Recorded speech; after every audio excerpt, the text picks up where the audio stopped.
እንዴት አደራችሁ እኛ ሰላም አድረናል እግዚአብሔር ይስጥልን ዝናብ ነገር አለ ግን ደስ የሚለው ነገር ምን እንደሆነ ታውቃላችሁ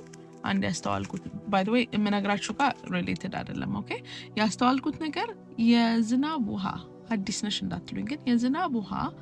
አንዴ ለ10 ደቂቃ ያጠጣው ግራስ እና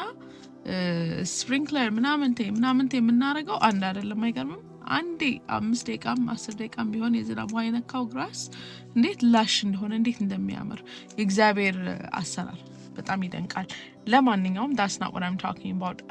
Hebrews 4 ላይ ያጠናው ነውና በባይብል ስተዲያችን Hebrews ነው we're going through Hebrews እና ምን ይላል ከጀነሲስ 2:2 ወስዶ ነው ግን Hebrews 4 ላይ ደግሞ ምን ይላል God rested on the seventh day እና ለራሴ ምን አሰብኩኝ God እንዴት ነው rest የሚያስፈልገው of course አይደክመውም ሰው አይደለም ግን ሰርች አረኩኝ a little bit more because የተረዳሁት በዛች ደቂቃ ውስጥ የእግዚአብሔር rest ማድረግ ማለት ስለደከመው ሳይሆን ማቆም intentional stopping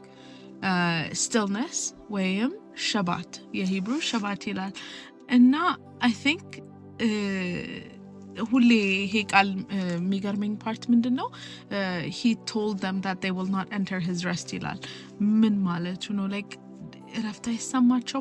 አሁን ገባኝ ይሄ hustle culture አሁን ያለንበት ማለት ነው አሁን ያለንበት hustle culture እንትንን አይወድም like pause ማድረግን አይወድም እረፍትን አይወድም ወይም ቆም ብሎ ማሰላሰልን አይወድም እና ሳስበው I think ራሳችን በራሳችን የምናረገው ነገር ነው እረፍት እንዳይኖረን የሚያረጋን አይገርምም የሆነ መጽሐፍ አለ ገና አላነበብኩትም ግን ruthless elimination of hurry ይባላል ሲሉን የሰማሁት ገና አላነበብኩትም ግን just from the title it kind of lines up with the same thing እና አለማረፍ ምንድነው ራሳችን ኳዝ የምናረገው ነው ራሳችን ኳዝ ደግሞ እንዴት ነው የምናረገው we feel like we're in control እኛ control የምናረግ ስለሚመስለን አናርፍም አይገርምም እና ለካ እረፍትም it's like a faith step አንዳንዴ አምነን ማረፍ በቃ እግዚአብሔር he got this he can do this ብሎ ማረፍ is a faith step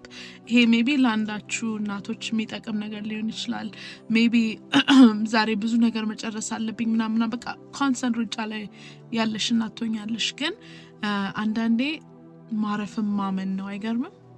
ተባረኩ